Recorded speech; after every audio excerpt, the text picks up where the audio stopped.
I'm going to say a poem from the 7-Story Tree. I might have done this one before, but I'm going to do it again. The woman stuck inside her house. The woman stuck inside her house. Can someone please coax her out? She thinks she's free, but she's not. What is this, just her sad lot? Peace and love, she says, is the way, but war and hate she speaks all day.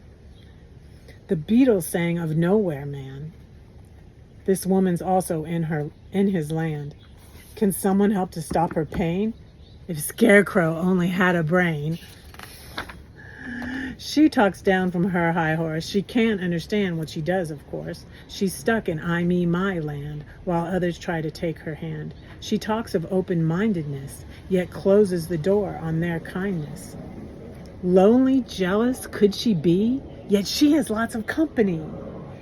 Anger, fear, anxiety. She says you hide in your piety. She judges and says, do not judge. She says she doesn't like to debate.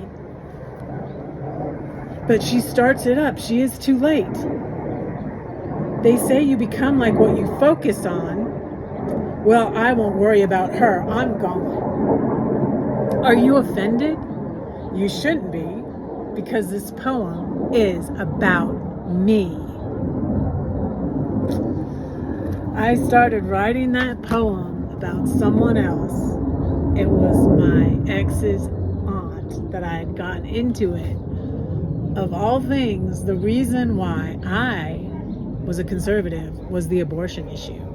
And I was getting into it with religion and politics with my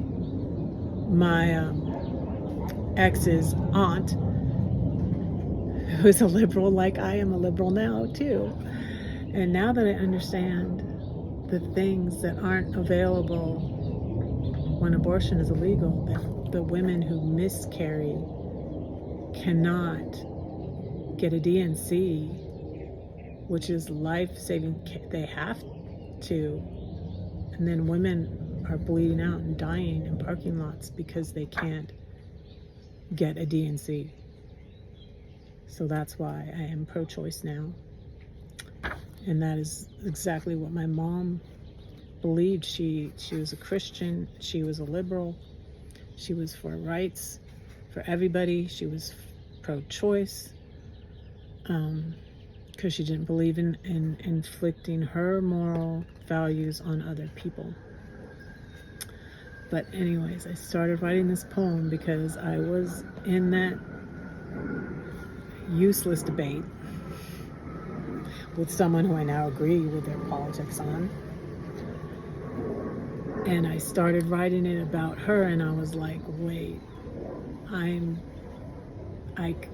like saw myself as I was writing the poem, and I went, this is me.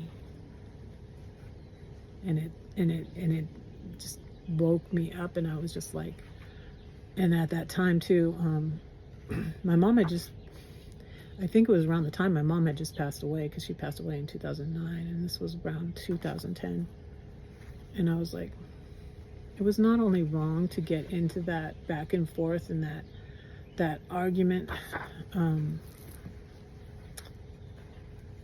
That's not how you can talk. That's not how you talk. That's not going to work when you're talking to someone who disagrees with you politically or religiously.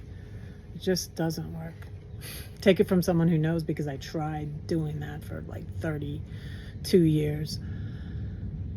It's not going to work. And so that's when I realized, I was like, not only did I need to not do this anymore with my mom, which I realized thankfully before she passed, and we didn't argue about that, and we were like in peace when she passed, which was such a gift and such a blessing.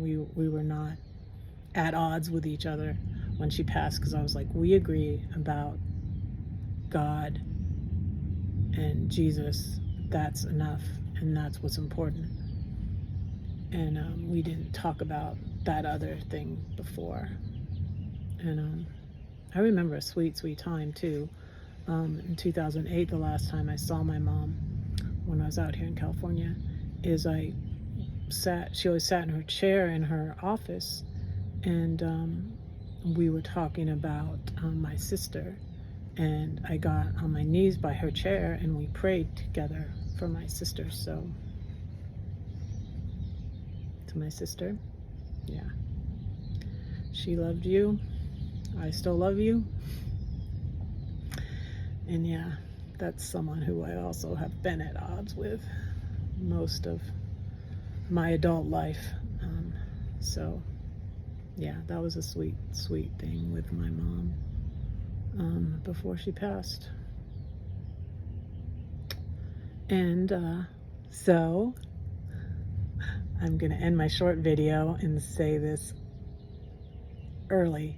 Don't say that no one cares for you, because I do, and God does too. Don't forget to pray for Red, because Red is praying for you. Bye.